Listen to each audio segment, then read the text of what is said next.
Hi-rez have announced that they, and I quote, remain committed to Cards Unbound and its core mechanics. Now, what exactly these core mechanics are is not clear, and from this point on, there will be another updated public test server version live on Friday, and the patch is delayed until next Wednesday.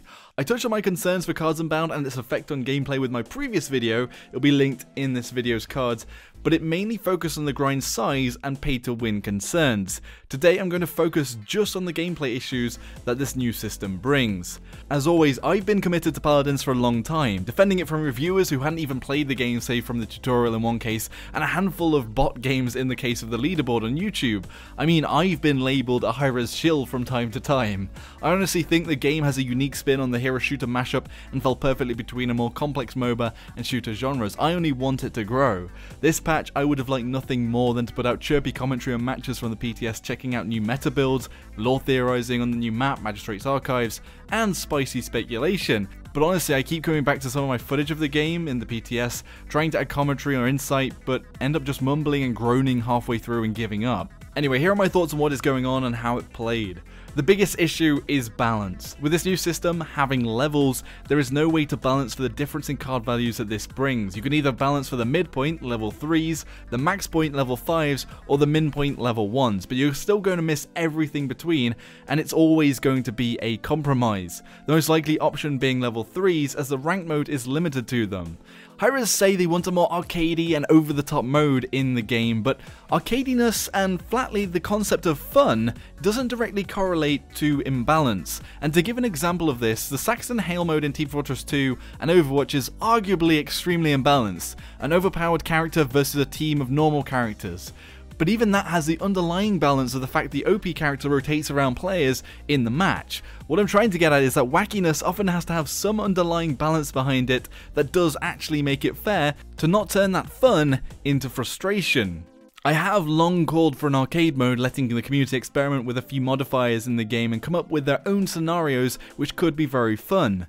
The Cards Unbound mode could have been made into one of the many derpy arcade modes as a modifier, but making it part of the main mode played in the game is a big error. It's already evident that a large amount of people don't want to play it at all, and it's just that, a niche. Also, not to discredit that some people do enjoy the leveling experience of an RPG, and even some niche shooter mods have tried it out. I used to play something called Warcraft Source. It basically mashed CS Source with classes from WoW, and you did level up, but it was very easy to max out in a few matches, and well, it was all free.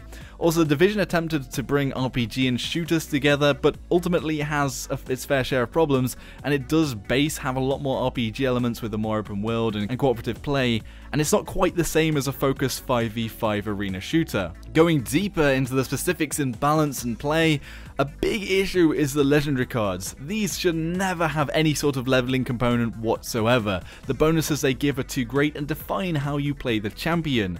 The worst offenders are the legendary cards that give you a new attack, as the damage scales and most double and max from what a level 1 card can do. See Fernando, Genos, and even the old tinkering card of Barracks. Going against a level 1 of these champions and a level 5 is monumentally different, and even between single levels it has an impact that is constantly felt through the game, and most importantly, these aren't tied to abilities locked behind timers. Playing with players with level 5s and those that didn't ultimately felt like you were playing with or against half a player and their capabilities stunted. Also, on a more general front, the majority of these new legendary cards added in OB64 are either broken and frustrating to play against or downright bad. If anything in this patch can prove the update as an antithesis into a fun experience, it is Lex new legendary Fought the Law. Maxed out, In Pursuit takes 72% of the enemy's max health over its duration. It can easily burst down tanks with no counterplay, but even on other targets you're still doing more damage than before. Lex In Pursuit, the lock-on has always been widely viewed as generally one of the most unfun things in the game. It takes no skill to use it, and ultimately now it is just a crutch that means you have to actually hit shots and aim significantly less. The more surprising thing is that the card was not the most overpowered thing in the game on the PTS.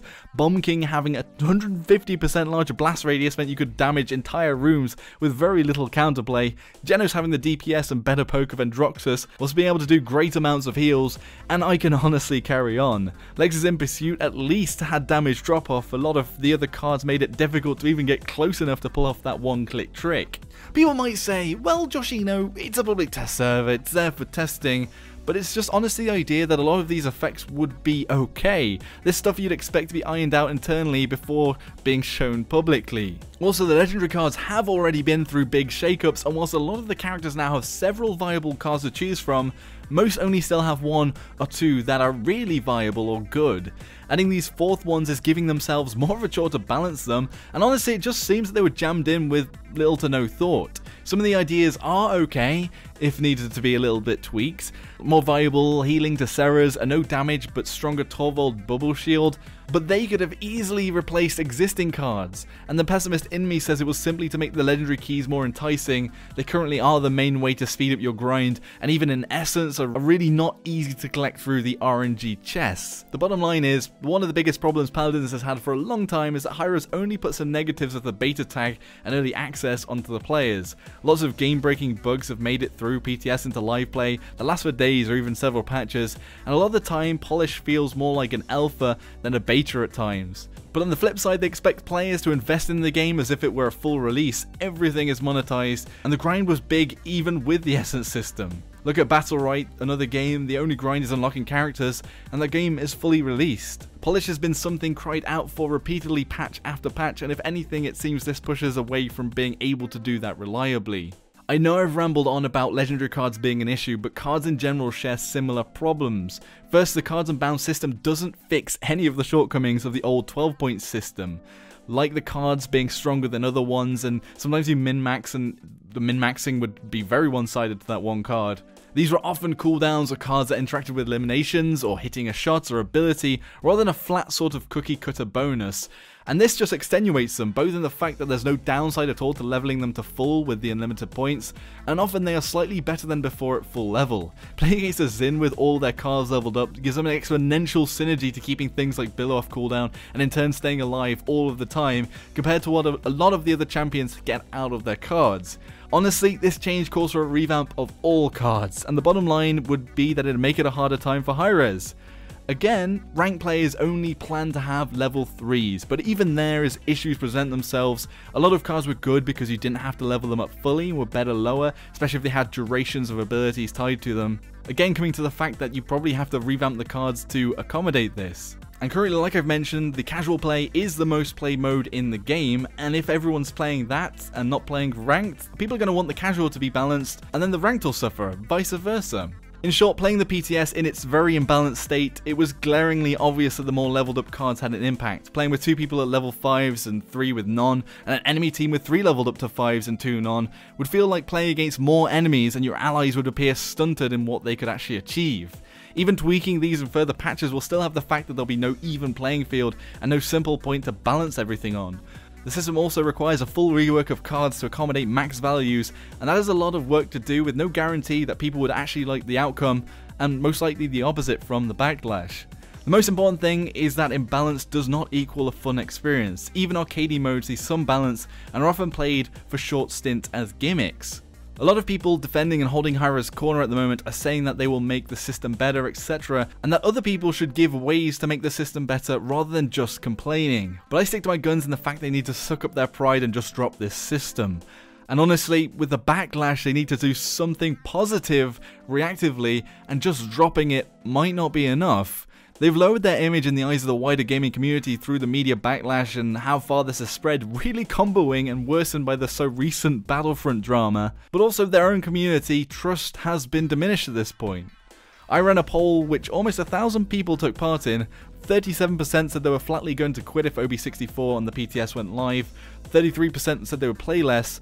Obviously, a poll from someone on one side of the fence isn't going to be the best indicator, but if you look on Reddit and the Facebook community, the vast majority are not happy, and a lot are echoing this even to a bigger degree than my poll suggests. And the big thing is, the player base had already been on a slow decline recently, and taking another chunk of players out will knock on to everyone with worse matchmaking and longer queues. Forget about the balancing of quick play. My suggestion would be to drop the card grind entirely. You're mad, Joshino, you might say. Well, honestly, this is one thing that could counter the headlines.